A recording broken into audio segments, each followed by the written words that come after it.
तो जैसे अभी हमने समझा था कि जब इलेक्ट्रिक करंट फ्लो करता है तो उसकी वजह से हीटिंग इफेक्ट होता है for because of the resistance. Resistance किसकी?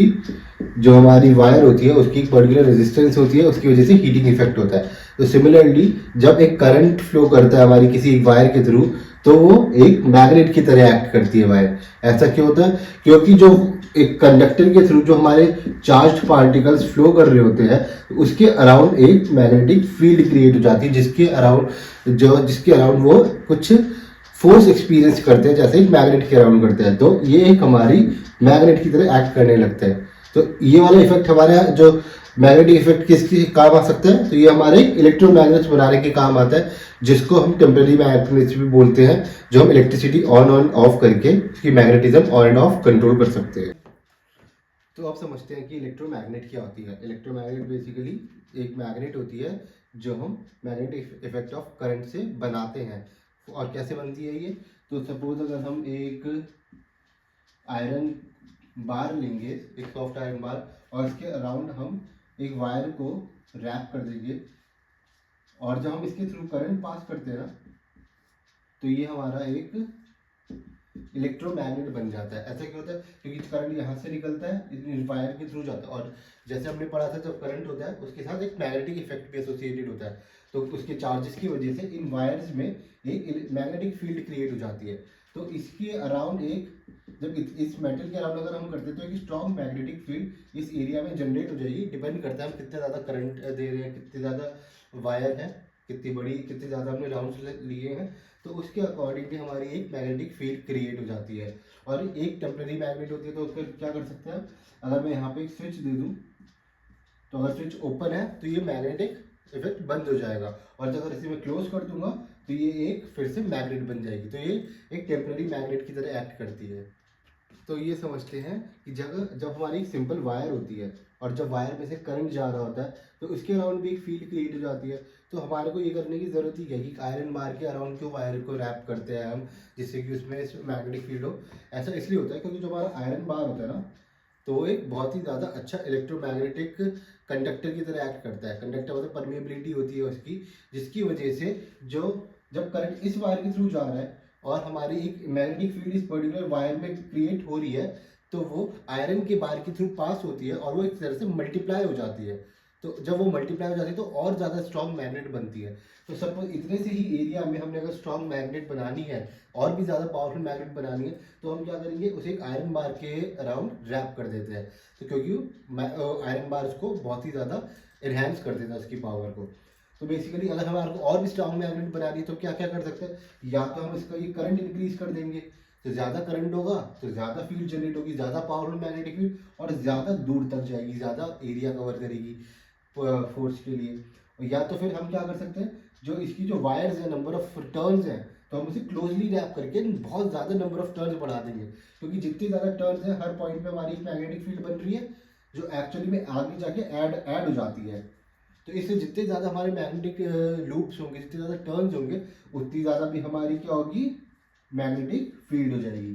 तो बेसिकली अगर हमारे को बहुत स्ट्रॉन्ग मैग्नेट बनानी है तो क्या होगा, या तो हम करंट बढ़ा सकते हैं या नंबर ऑफ लूप्स बढ़ा सकते हैं।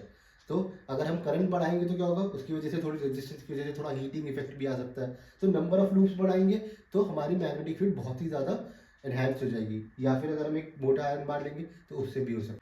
तो इसका एक छोटा सा एग्जांपल आप अपने घर में भी कर सकते हो कि आप एक आयरन ले लो, एक कील ले लो, या फिर कोई हम एक स्क्रू ले सकते हैं पेज, उसके अराउंड एक पतली सी कोई सी भी छोटी सी वायर रैप कर दो और एक बैटरी से कनेक्ट कर दो। तो क्या होगा, उसके अराउंड ज़्यादा नहीं लेकिन एक छोटी सी मैग्नेटिक फील्ड जरूर क्रिएट हो जाएगी, जो आपकी दूसरी छोटी छोटी आयरन नेल्स को वो आपको अट्रैक्ट करके देख सकते हो। तो आप ये छोटा सा एक्सपेरिमेंट अपने घर पास करके देख सकते हो, तो बहुत ही ज़्यादा यूजफुल होगा। और जैसे हम ये कहाँ कहाँ भी यूज़ कर सकते हैं, जैसे हम जो लार्ज इलेक्ट्रोमैग्नेट्स बनाते हैं, जैसे हम इलेक्ट्रिक बेल्स में यूज़ कर सकते हैं इस इलेक्ट्रोमैग्नेट को, या फिर कुछ इलेक्ट्रिक क्रेन्स होते हैं, मैग्नेटिक क्रेन्स होते हैं जो हमारी हैवी कार्स को उठा के एक जगह से दूसरी जगह ट्रांसपोर्ट करने में हेल्प करते हैं। तो हम डिस्कस करते हैं एक डेली एप्लीकेशन जो हमारी मैग्नेटिक इफेक्ट से रिलेटेड है, magnetic effect of electric current, जो है हमारी इलेक्ट्रिक बेल। तो हम रोज़मर्रा में हम काफ़ी ज़्यादा इलेक्ट्रिक बेल यूज़ करते हैं ना, घर में घंटी वंटी बजाते हैं हम, स्कूल में हमारे जब पीरियड ओवर होता है तो बेल बजती है। तो फंक्शनिंग कैसे होती है, तो काम कैसे करती है, तो हम इस डायग्राम से समझते हैं। तो पहले समझते हैं कि कौन कौन से पार्ट्स हैं इस डायग्राम में। तो ये होता है हमारा गोंग, जो हमारा मेटल का बना होता है, जिसके ऊपर हमारा जब हैमर स्ट्राइक करता है, ये वाला हैमर, जिसकी उसकी वजह से हमारी रिंगिंग साउंड आती है, तो ये हमारा गोंग हो जाता है। ये हमारा एक हैमर है ये। और थर्ड इंपॉर्टेंट पार्ट आता है ये हमारा कॉन्टैक्ट स्क्रू। तो कॉन्टैक्ट स्क्रू जो होता है वो हमारा काफ़ी ज़्यादा इंपॉर्टेंट पार्ट होता है पूरे सर्किट का, क्योंकि इसे हम मेकर और ब्रेकर ऑफ द सर्किट भी कहते हैं, क्योंकि इसी की वजह से, इसी की मूवमेंट की वजह से हमारा जो सर्किट है वो बनता भी है और ब्रेक भी होता है। और ये हमारी जो रिंगिंग साउंड है उसको भी कंट्रोल करता है, उसकी फ्रीक्वेंसी भी कंट्रोल करता है और उसकी लाउडनेस भी कंट्रोल करता है कि बेल कितनी तेज़ बजेगी और कितनी तेज़ बजेगी, कैसे उसकी टोन होगी। तो ये सारी चीज़ें हम कॉन्टैक्ट स्क्रू से कंट्रोल कर सकते हैं।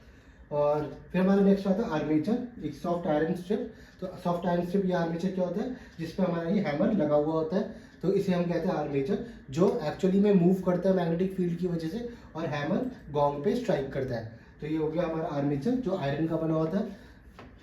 फिर हमारा ये आ गया स्विच, जिसकी वजह से जब हम स्विच क्लोज करते हैं तो ये करंट यहाँ पे फ्लो करता है, क्लोज पाथ बन जाता है और करंट फ्लो करता है, जिसकी वजह से मैग्नेटिक फील्ड जनरेट होती है। तो ये हमारा स्विच हो गया ऑन एंड ऑफ करने के लिए, इसको कंट्रोल करने के लिए। फिर हमारी एक आ जाती है बैटरी, बैटरी से करंट फ्लो करता है हमारे सर्किट में पॉजिटिव टू नेगेटिव जब सर्किट हमारा क्लोज होता है। और ये सबसे इंपॉर्टेंट पार्ट है नेक्स्ट, ये है इलेक्ट्रोमैग्नेट। तो ये सोलिनॉइड है, जैसे हमने लास्ट वीडियो में डिस्कस किया था। सोलिनॉइड क्या मतलब, एक हमारी एक मेटल की स्ट्रिप है, आयरन की स्ट्रिप है, जिसके अराउंड हमने ये कॉपर वायर रैप कर रखी है, लपेट रखी है, जिसकी वजह से एक स्ट्रॉन्ग मैग्नेटिक फील्ड जनरेट करता है और यहाँ पे मैग्नेटिक फील्ड की वजह से ये अट्रैक्ट होता है। तो अभी इसकी पूरी फंक्शनिंग समझते हैं। तो इसकी फंक्शनिंग है, जब हम यहाँ से स्विच ऑन करते हैं और ये सर्किट क्लोज हो जाता है पूरा, तो यहाँ से करंट फ्लो करना स्टार्ट करता है। तो जब करंट फ्लो करता है तो हमारी जो इलेक्ट्रोमैग्नेट है वो मैग्नेटाइज हो जाती है और यहाँ पे इसके अराउंड एक मैग्नेटिक फील्ड जनरेट हो जाती है। तो इस मैग्नेटिक फील्ड की वजह से क्या होता है, ये जो आयरन स्ट्रिप होती है ये यहाँ पे पुल हो जाती है, थोड़ी सी अट्रैक्ट होती है। तो इसके अट्रैक्शन की वजह से हमारा हैमर गोंग पे टकराता है तो हमारी बेल बजने लगती है। फिर क्या होता है, जब हमारा हैमर टकराता है तो ये यहाँ से डिस्टेंस हो जाता है थोड़ा सा, और स्क्रू की वजह से ये सर्किट यहाँ पे ब्रेक हो जाता है। और अगर सर्किट ब्रेक हो जाता है तो क्या होता है, करंट फ्लो करना बंद कर देता है, और करंट फ्लो करना बंद कर देता है तो हमारे यहाँ पे इलेक्ट्रोमैग्नेटिक फील्ड जो बनी होती है वो भी बंद हो जाती है। तो फिर क्या होता है, जैसे ही वो वापस आता है और अगर हमने स्विच दबा रखा है तो फिर से करंट फ्लो करता है, और जब पूरा सर्किट क्लोज हो गया ये पूरा करंट फ्लो करेगा, ये फिर से मैग्नेटाइज होगी और फिर से हैमर इस पर टकराएगा। तो ये रेपिटेटिव टाइम्स पूरे कंटिन्यूसली चलता रहता है अगर हमारा स्विच क्लोज होता है। तो इस स्क्रू की वजह से ये बार बार मतलब सर्किट बनाता भी है, मेकर एंड ब्रेकर। तो उसके बाद इसी स्क्रू की वजह से मैग्नेटाइज होकर ये ब्रेक भी हो जाता है सर्किट। तो इसके लिए इसके रेपिटेटिव एक्शन से हैमर कई बार इस पर टकराता है, जिसकी वजह से हमारी बेल बजती है। तो अब इस छोटे से डायग्राम से समझते हैं। एक जूम्ड इन वर्जन है हमारा कॉन्टैक्ट स्क्रू का, ये वाला। तो इसे समझते हैं कि हमारा कॉन्टैक्ट स्क्रू काम कैसे करता है। तो बेसिकली जो हमारा ये स्क्रू है, जब इसे हम टाइट कर देंगे तो इसके और जो आर्मेचर का जो डिस्टेंस है वो कम हो जाएगा, क्योंकि हमने टाइट कर दिया है। तो जो सर्किट ब्रेकिंग और मेकिंग का जो हमारा प्रोसेस होता है वो काफ़ी ईजी हो जाता है, क्योंकि वो ईजिली उस पर ब्रेक होके लग जाता है और ईजिली बन भी जाता है, क्योंकि डिस्टेंस काफ़ी ज़्यादा कम है मैग्नेटिक फील्ड के लिए पुल करने के लिए। तो क्या होता है, जब ये ज़्यादा टाइट होता है, थोड़ा सा टाइट होता है और डिस्टेंस कम है, तो जो रिंगिंग होगी वो काफ़ी फास्ट होगी, काफ़ी जल्दी जल्दी रिंग करेगा, बेल पे मारेगा।